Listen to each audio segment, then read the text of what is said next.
Om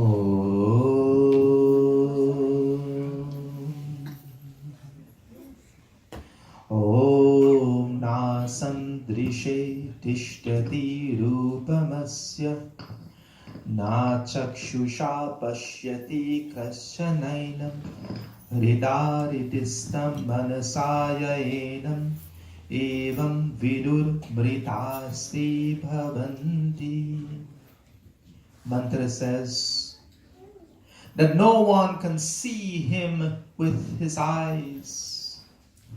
He is not subject to that kind of sight because he has no visible shape. But those who realizes that he Hridistam, he resides in the heart center. And with their mind and with this kind of thinking in their mind, this person, Bhavanti, becomes Amrita, immortal. The realization with oneness with the Almighty forever frees us from the cycles of birth and death. Another mantra says that Om Prajapati Charati Garbe Antaraja Yamano Bahuta Vijayate Tasya Yonim Paripashyanti Dhiras Tasminha Tashtu Bhavanani Vishva. In this mantra from the Yajurveda, it says that God is the protector of all people and He is the Lord of all creatures of the universe. He pervades all. He resides in the hearts of all beings, and even though He is unborn, He manifests Himself in various ways. Only then, when we realize this, we can say that we realize Paripashyanti. We realize Him and His presence in all directions and within everything. My dear brothers, my sisters, my fellow souls, Namaste. Both of these mantras confirm that God indeed resides in the heart, the center of our being. He is closest within here. We are all children of one God. Today my subject for discussion is, what makes you, you? What makes me, me? What is it? First, I'll start with this little analogy, this story. There was this wise Pandit. He went looking for advice from a great Swami. So the Swami asked if the Pandit would have some tea. So they sat at his table, and the Pandit says, "Yes, I will have tea with you." The Swami took the teapot and he poured tea into the Pandit's cup. And it was overflowing, and it was filling, and it was flowing over the sides of the table, and the cup can't take anymore. The Pandit watched and he shouted, "It's already full. What are you doing? The cup can't take anymore." The Swami smiled and says, "Like this cup, you're already full of your strong opinions and ideas. How can I show you wisdom unless you first empty your cup?" So with that in mind, today I'd like to ask, empty your cup just a little bit so that we can begin to influence you in some way with Vedic knowledge. Are you one of those who wake up and first think about the negative things in life?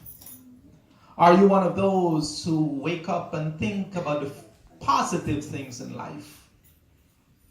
Which ones of those are you? Are you the one who gets up and the first thing you complain, "Oh, it's so cold. Oh, I've got to go to work. Oh, I feel miserable. Oh, I hate that person."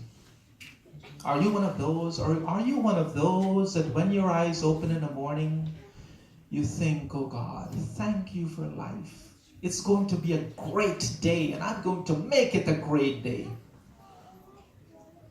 Which one is it? What defines us? What is it in our lives that makes us who we are? For me, I would say I'm the sum total of all my past experiences, how I've reacted to those experiences, positive and negative, what I've learned from those experiences, all my thoughts, all my words, all my deeds to this point in time in my existence. Please note, I didn't say in my life, I said in my experience, in my existence, because it includes my past lives and all my karmas I've built up to this moment in time. My fellow souls, you've heard me say this many, many, many times. The universal energy that flows through everything else, the birds, the bees, the snakes, the trees, the grasses, the plants, all of that. That same universal energy flows through my being. It is that same God's energy. The prana that keeps me alive. That same prana which is a part of the universal prana of God.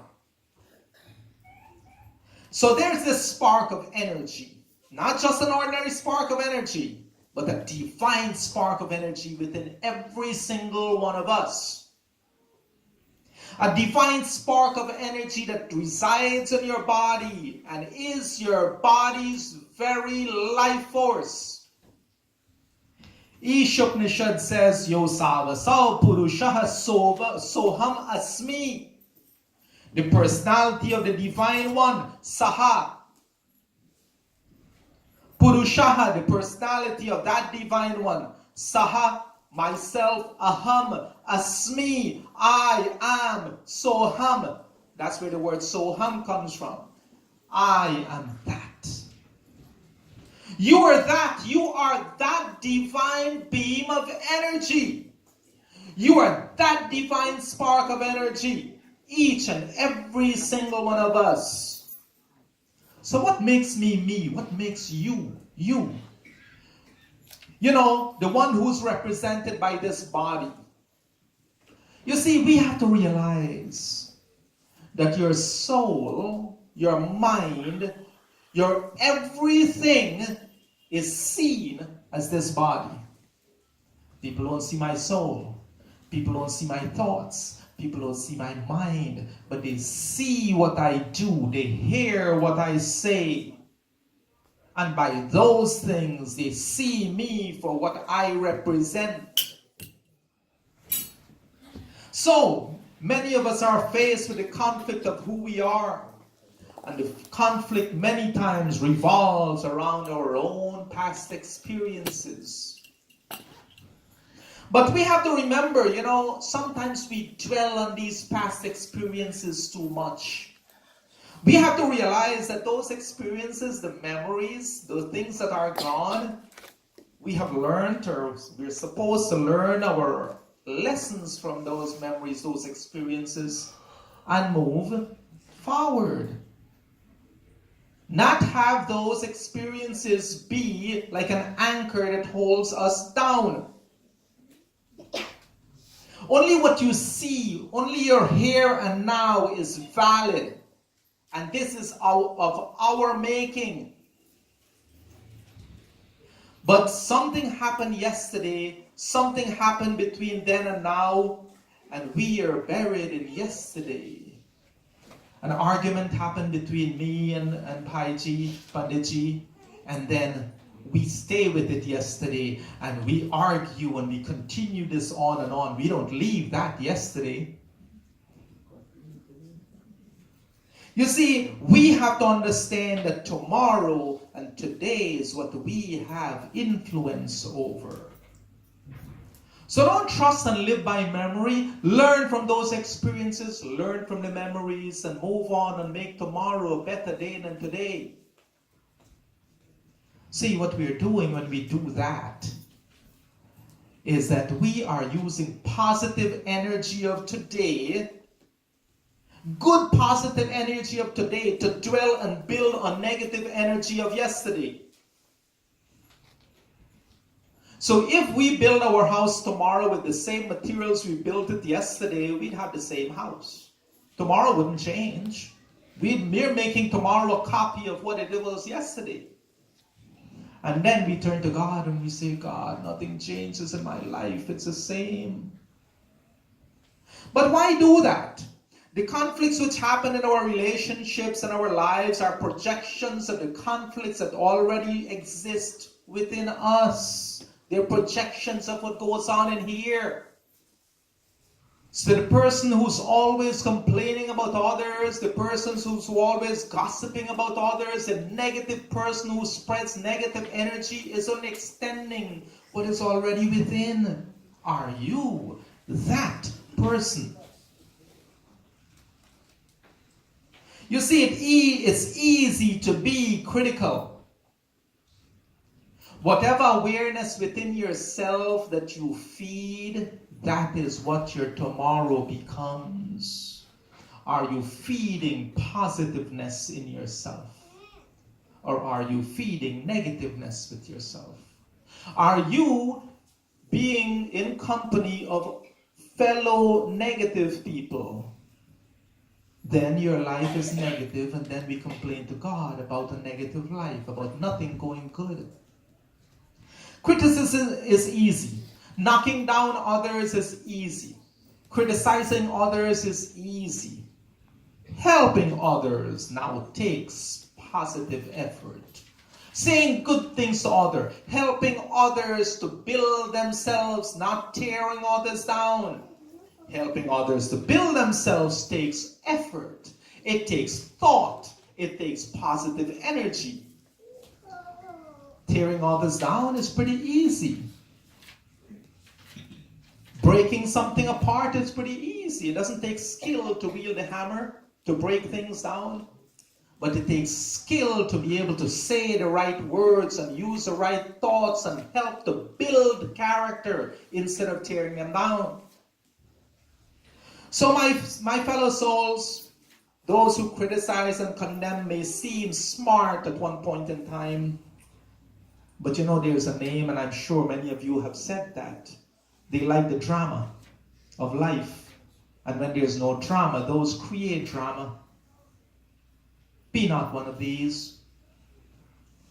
I would ask you this, and I would put forward this challenge, and I've said this before at Mandir.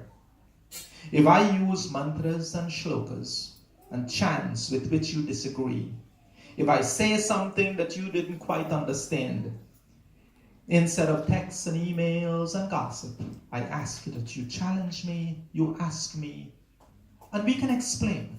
If I can't explain, Panditji certainly can help. Together, we can find answers.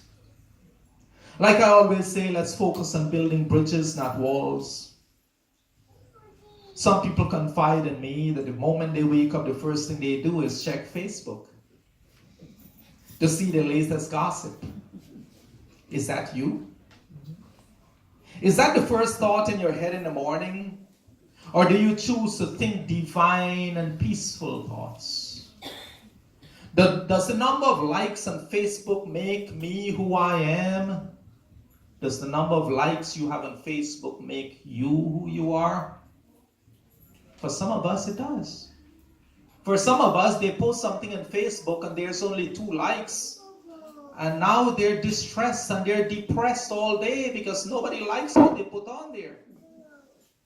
But if they put something that have 100 likes, now they're bubbly and their day has been made because they have a lot of likes. Is that what makes you who you are? What about those emotional poisons which we have in our lives? Does the emotional poisons make us who we are? What do we mean by that? Emotional poisons. Any kind of negative emotions that we continue to have thrive within ourselves, they're emotional poisons. If I hate my brother, and I carry around that hate, isn't that like me taking poison and hoping my brother is going to die? That's how it is. But that's not what happens. I am the one that suffers because I am the one who consumes and keep that negative energy within myself.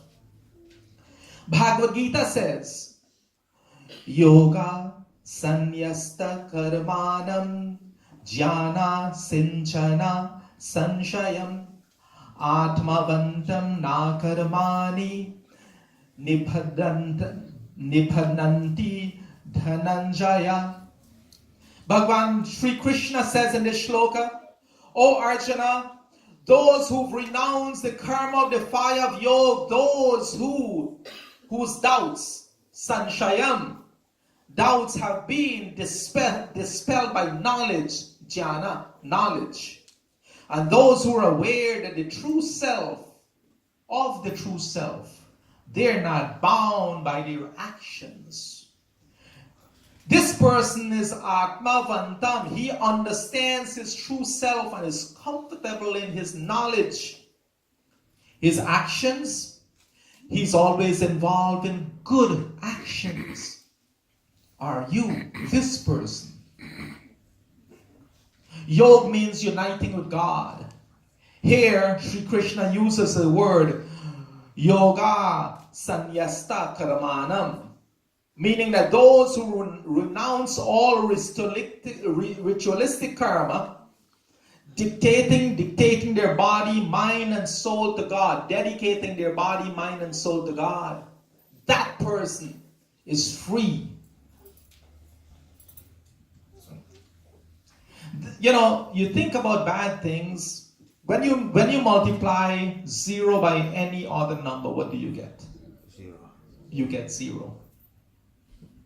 So let's think about the person who is acting out of self-interest. Let's think about the person who is motivated by ego. Let's think about that person. All his life, all he cares about is position and glory and fame and name. And all of that equates to 0. You multiply any number 10 by 0, it's still 0. You multiply 10 glories by 0, it's still 0. You chase after fame and name 1,000 times, it's still 0. That's why the fame and the glory is not something the saints and the swamis of the world chase after. They don't care about it. They don't talk about themselves. Yasya eme himavanta mahitva yasya samudram rasaya saha ahu yasya ima pradisha yasya bahu kasmai deva avisha vidhema. We offer worship vidhema with havisha, profound devotion to the blissful and supreme God Mahitva. He whose greatness is proclaimed by all. They extend in different directions, pradesha, directions which are like his arms. God, he encompasses everything in this universe. To this Devaya, to this supreme being, the bestower of knowledge, to this person, to this God, we offer our devotion. And this should be our mindset. We wake up in the morning, the first thought should be one of prayer, one of gratitude. Are you that person? So I'll challenge you today that when you wake up in the morning, tomorrow is Monday, and you wake up to go into work, and it's a cold day, that should be the first thought in your mind. People come into work and they tell me, oh, it's miserable outside. I'm like, no, it's just a nice day. It's just a nice cold day. It's raining, they complain about the cold rain. I'm like, no, it's a beautiful rainy day. Change how you look at it. So, I'd like to leave this bit that reinforces this idea of who you are and how do you define who you are. This is an old Native American Indian, I think Cherokee, Indian story. The grandfather, this little son, his little grandson came up to him complaining about the boys not playing with him and he was so upset. And the grandfather said to his son, he says, let me tell you a story. I too at times have felt great hate for those who have taken so much and who've treated me badly. But hate wears you down. It does not hurt your enemy. It is like there's two wolves inside of me. One is good and does no harm. He lives in harmony with all of those around him. And he don't take offense when people say things about him. He will fight when it's the right thing to do. But that other wolf, any little thing would send him into a fit of anger. He would lash out at everyone. He fights with everyone. He argues with everyone. He cannot think because his anger overcomes everything else. And the little boy asked, and Grandpa, what happened? What happened between these two wolves? The boy looks and he asks, and the grandfather looks at him and says, my son, the one I feed wins. And that, my fellow souls, in a simple nutshell, is to define who you are. What do you feed within you? What kind of thoughts do you feed within you? What motivates you? What kind of things motivate you? And what do you do with those thoughts? What kind of actions come out of those thoughts? So I ask you today, I says, when you leave today, be aware of the kind of thoughts that go on in your head. I'll ask you this, if you were to put all your negative habits and behaviors and thoughts on one side of a scale and all your positive behaviors and thoughts on the other side, which will weigh heavier, do you think? And when you answer that question, answer it honestly to yourself. That is what defines who you are, and we could begin to change that today, here and now. The power to change is within you. That divine spark we speak of, that is the power to change. Recognize that spark. Use that positiveness of that spark to make positive changes in your life. And lastly, I'll tell you this. Just a different way to look at it. What are you known for? If your name comes up in a discussion, what is the first thing people will think about? Are they going to think, oh, he always argues with everyone? Are they going to think, oh, he's always telling me about everyone else? Are they going to think, oh, he's nosy? Are they going to think that this person helps everyone? Are they going to think that every time I see that person, I just see a positive person? What are they going to see? When your name comes up, what do people think? I hope that somehow I've helped to hit the reset button in your head, so that when you walk away today, you make a conscious effort to change who you are. That you make a conscious effort to change what others see of you, and how to bring out that godness within you, goodness within you. As you move on in your life and you influence others to also bring out their goodness within them. And this is where Krinvanto Vishwamariam. Make ourselves noble first, and then go out and help to make the universe noble. That's how it's done. We don't go make other people noble without first being noble. I thank all of you for being kind, patient, and attentive today. Om Purnamadaha Purnamidam Purnat Purnamudachyate Purnasya Purnamadaya Purnamevavashishyate. With love and humility in my heart, I say namaste to each and every one of you. Om Shanti, Shanti, Shanti Om.